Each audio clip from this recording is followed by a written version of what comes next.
ring.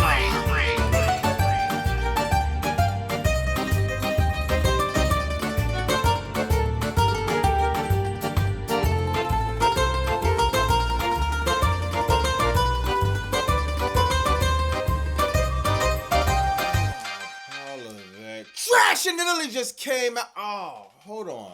My bad, y'all. God, yo, what is that smell? Oh, I forgot. It's just him stinking up the joint as usual. Now, was this the worst PLE of all time? Nah, man. It was just like Saturday night's lame event. That was just like back trash. That was just like WrestleMania 40 snooze. That was just like the Elimination Chamber. It was nothing different. And man, I promise you, it feels like Triple H is treating creative like a new record that just came out and it somehow is your favorite song. Oh, why you say that, Bobby Monsoon? Think about it.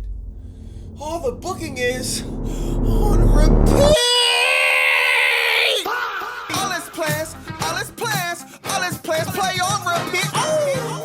WWE missed a major opportunity to really shake things up with the main event between Roman Reigns and Jake of Fatu. This Bloodline storyline has been the most dragged out, overbooking piece of content in professional wrestling history already. The least thing you could do is throw a curveball in that flips everything upside down, something we'll never expect. This was the perfect opportunity to have Jake of Fatu solidify his name as the top guy in WWE by beating Reigns, getting the Ula Fala, and becoming the tribal chief. We already seen Roman Reigns with an enforcer like Solo Sikoa. We already seen Roman Reigns do the whole thing with Sami Zayn and the fallout with the Usos. Now we're about to see the same exact storyline play out.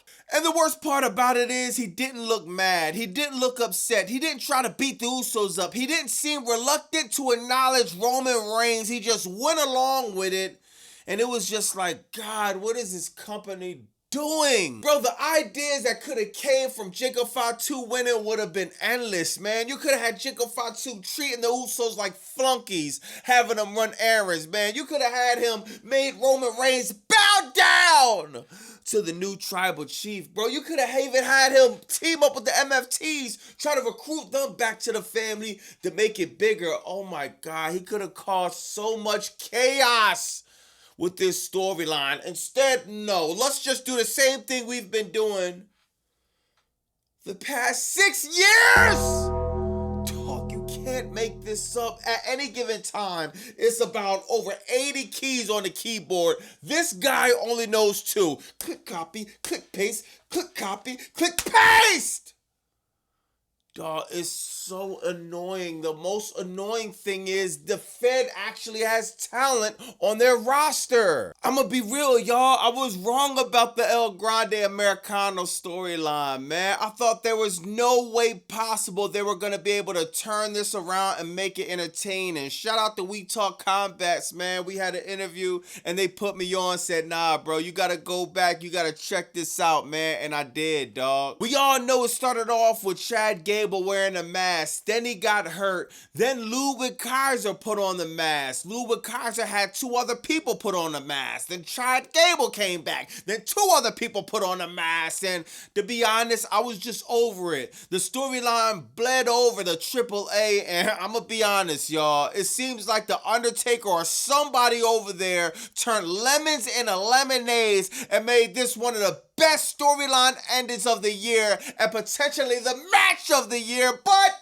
we're not going to speak too soon because I'm not about to act like this was better than Okada vs. Takeshita Part 2. Let me continue. This was my first time really watching AAA, and the energy in this mask vs. mask match was incredible, man. The way these guys put on from Mexico was a special moment. Ludwig Kaiser winning, the reception he got, Chad Gable taking off the mask and shaking hands, face full of blood. This was crazy, man. The ovation that Ludwig Kaiser got in Mexico was an incredible story. Oh, for the life of me, I don't understand why AAA could get a storyline right like that, and over here at the Fed, we can't get 1% of what they just did over there. Dog, there is nothing on Raw or Crackdown that's remotely interesting happening right now. Dog, I don't get it, man. Over there in AAA, the wrestlers wear masks because they are luchadors. Over here at the Fed, a lot of the creative people should wear masks because they should be embarrassed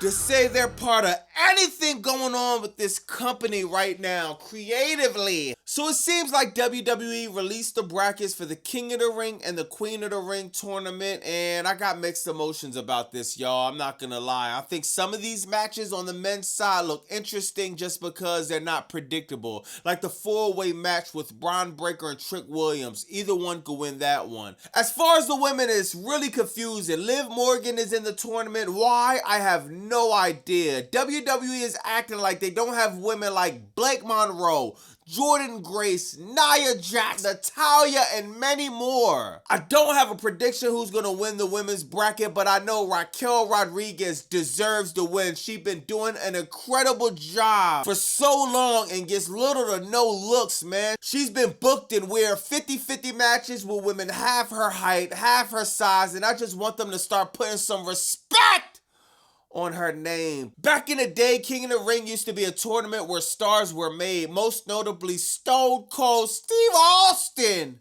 where Austin 316 was born. You had people like Owen Hart, the King of Hearts, winning the King of the Ring tournament, which was one of my favorite King of the Ring winners, man. Also, Booker T, when he was running around calling himself King Booker, turned it into pure gold. Man, I miss when King of the Ring felt special, man. When you won that tournament, you knew you was the next guy up. You put that crown on your head, you knew it came from a special place. Now you put the crown on your head, it seems like it came from a place that sells, I don't know, fast food! Now, I know a lot of y'all unfortunately seen what happened to me on my previous live stream, well, the one before last, where, Swerve Strickland actually pulled up. He addressed some things verbally and physically. I'm doing okay. I'm still getting better. My neck's still pretty stiff from the vertebrae on the ground, but I should be making a full recovery. I just want to take this time out to say, from the bottom of my heart, I apologize. I apologize to Swerve Strickland. I apologize to Prince Nana, the whole IWC, and just everybody in the whole. I'm going to do better with my shenanigans moving forward. I already did a written apology on X, so I'm doing a verbal one now. I see in the live that you got a few people that's trying to gaslight another situation, and it's just not going to happen. Oh, Bobby Monsoon, who's going to win the Owen tournament? You don't have to ask me, y'all.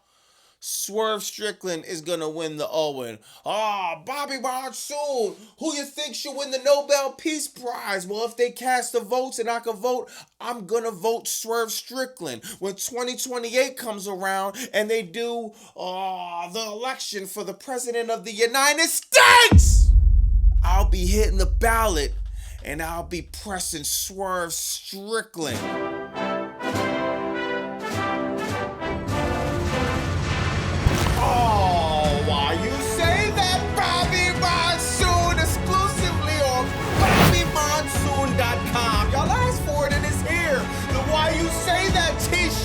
I want to thank everybody that's copping the merch, that's liking, commenting, subscribing, hyping, everybody in my lives multiple times in the week, all the people in the chat.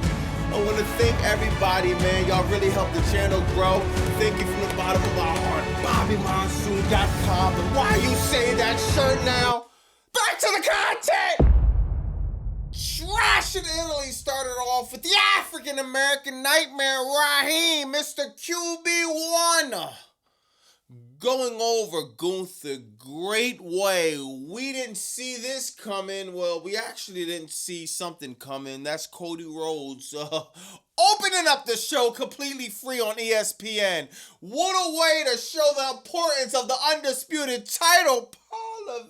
Cody, you my man, bro. I always got a special place in my heart for Cody Rhodes because of his father, one of my favorite top 5 of all time. Yo, bro, Stop calling yourself QB1. That's the first. The second thing, stop saying the stupid phrase of, I'm easy to find but hard to beat. It's not working, bro. Just like your first title reign not working. Just like the second and just like the current one. It's not working. God, Cody should have dropped the title. He's so much better when he's chasing something, when he's fighting for something. The match ends because Gunther has his leg under the ropes. The ref wasn't supposed to count. He counts in. Whoopsie! Cody Rhodes wins. What a way to stretch this stupid storyline out a few extra months. Great. We got about 4, 5, 600 more chokeholds to go before this is over. I do not want to see this storyline continue. This was just thrown together. It's still thrown together. I'm not seeing no blood feud. I'm not seeing no vitriol. I'm not seeing no animosity. I'm not seeing no emotion. Nothing in this storyline that's getting me on the edge of my seat. Absolutely nothing. Can we move on? Can we get somebody new in the title picture, please? Next, we got another match that nobody seen coming. We were shocked. Rhea Ripley beats Jade Cargill. Wow! We knew that this was going to happen when Saturday night's lame event came and Jade pinned Rhea. Great job for throwing a curveball. Great job for getting people excited the first hour on ESPN. I will highly be surprised if anyone bought the app after that first hour. I can say this about this match. I'm going to say for me personally, this was my favorite match. You know what I mean? The ending was predictable. That's the only thing I got to say. Jade Cargill, incredible work, man. B-Fab, she actually was a little bit late. Speaking of B-Fab and me, Chin, I almost forgot. I don't want no scrubs. Scrub is a guy that can't get no love from me. Sitting in the passenger side of his best friend's ride, trying to holler at me. TLC! T-Bars and Laughter and Chili! They was trying to help Jade Cargill win, right? Jade Cargill, she was about to be out for the pin, and her foot needed to go on the rope, man. B-Fab, I don't know if she mistimed it or whatever happened. She was a little bit late putting Jade Cargill foot on the rope, but Jade Cargill, just her ring awareness, she put her foot on the rope, saving a horrible botch that would have embarrassed everybody in the ring, the referee, B-Fab. It just would have been a horrible botch. See, people like to highlight Jade Cargill when she does some BS, right? Jade Cargill, that was great ring awareness. You know what I'm trying to say. I sound a little nervous because I don't know when somebody's going to be knocking on my door to cause bodily harm. But let me get back on track. Jade Cargill's ring awareness has gotten to the next level. If you ask me, it's obvious this woman has been putting in the work. If you ask me, it's obvious this woman has took it to the next level. This is one of Jade Cargill's better matches. It seemed like over the time, her and Rhea Ripley probably got on the same page, got cool. Their chemistry seems cool, and you know what I mean? Rhea Ripley won. We expected it, but man, I was very impressed with this match. And if you ask me, this was my favorite match of the night. Next, you got Brock Lesnar going over Obafemi in another predictable match. What you thought? Obafemi was gonna beat Brock Lesnar back to back. We all know they're gonna do a trilogy, so I'm not mad at this. I asked for them to go a little bit longer than WrestleMania, and they did, man. And this was better than their WrestleMania match. They was outside. Somebody got slammed. Oh, yeah, Obafemi got F5 through the commentating table. That was fire. Brock Lesnar hit Obafemi with like 3 F5s. That didn't work. He put him in an arm bar. I forgot what he called that move. But the arm bar type move, man, trying to rip his arm out of his socket. Fire, man. Obafemi no-sold a few moves, but it just wasn't enough, man. 7 F5s, I believe, Obafemi had to take to get him pinned. Hey, Triple H, what a great way to make the F5 look irrelevant! What a great way. But then again, I guess that is cool, man. I'm mad that the F5 is irrelevant, but also it does tell the story that Brock is old, so the F5 is not as effective. So see, I could give credit where credit's due. You know what I mean? I guess I could see that. Next, you got Miss Soruka, the new IC champion, going over Becky Lynch. Good match. This is a good match. This is what I wanted to see from Soruka. Solid match. People gonna say, "Oh, she botched again." She didn't really botch again. She didn't hit a move perfectly. See, that's the difference, bro. A botch is like LA Knight slipping on the ring or something like that, or an obvious mess up. You know what I mean? She just didn't hit a move perfectly, but she hit it. It just wasn't perfect. You know what I mean? So, like I say, man, Soruka can't do no wrong for me, man. Something about Soruka I really love, and that's one of my favorite female wrestlers right now. I love her in ring work, and she's the IC champion now. I think it's well deserved. I think it's time to push Soruka to the next level. So it's no problem with that. The only bad thing is that we're gonna stretch this Becky Lynch storyline out until Summer Scam. Which is God, man, I could do without that. But besides that, Soul incredible match. Becky Lynch, they did some solid work. I'm not mad at it. Last match, the tribal comeback. Roman Reigns versus Chicken 2. This match was cool, man. I mean, God, like this match was cool, man. It was all expected. They're gonna fight here and there. Somebody's gonna grab a table. Somebody's gonna get put through a table. Somebody's gonna get hit with a chair. Uh, Actually, they did do something different. Roman Reigns actually had a toolbox, and he was trying to break Jacob Fatu's hand with a toolbox. That is something different. I got to give him credit on that. I didn't expect that. But we all expected the end, man. Actually, I thought Roman Reigns probably was gonna lose. We talked about this on my live. I forgot who said it, bro. Somebody said it on my live that Roman Reigns supposed to be out all June.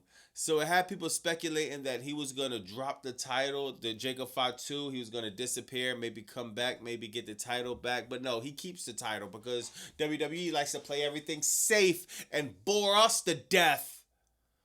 So great, man. I'm wondering what's gonna happen on Raw a little bit later. Remember, y'all, Raw is at 2 p.m. So it should be in a few hours after I drop this. And I'm wondering how they're gonna do this. If Roman Reigns not gonna be around in all of June, then like how is he gonna get written off TV? Jacob Fatu supposed to be acknowledging him. Let me guess, he's gonna do the Tonga grip. Then he's out a month. Was that just rumors? Is he really going to be showing up in June? I don't know. But let me know in the comments what you think about that. What do you think about trash in Italy? Was this the what is it called? PLE of the year for you? I say no, man. It was just like any other PLE. It was cool. It wasn't the worst thing ever, but it just wasn't exciting to me, man, to be honest. What you think about the mask versus mask match? Also, man, what do you think about, man, Swerve Strickland? Like I said, man, it seems like he's gonna be winning the Owen, so you know, man, whatever. Yeah, man, I'm gonna just holler at y'all a little bit later. We got Raw on Netflix. Unfortunately, if you're watching this after Raw, it's probably pretty obvious that nothing really happened, dog. Like, they got Chad Gable coming back. Hopefully, they do something with him because he's long overdue for a push. And you know what I mean? Just give us one thing. I'm just hoping Raw just give me one thing to be excited about. Because my God, I'd be dreading this show coming on. But at least we're going to have a hot crowd in Italy, though. So great. Let me know in the comments what you think about that. It's Bobby Monsoon, 215. Like, comment, subscribe.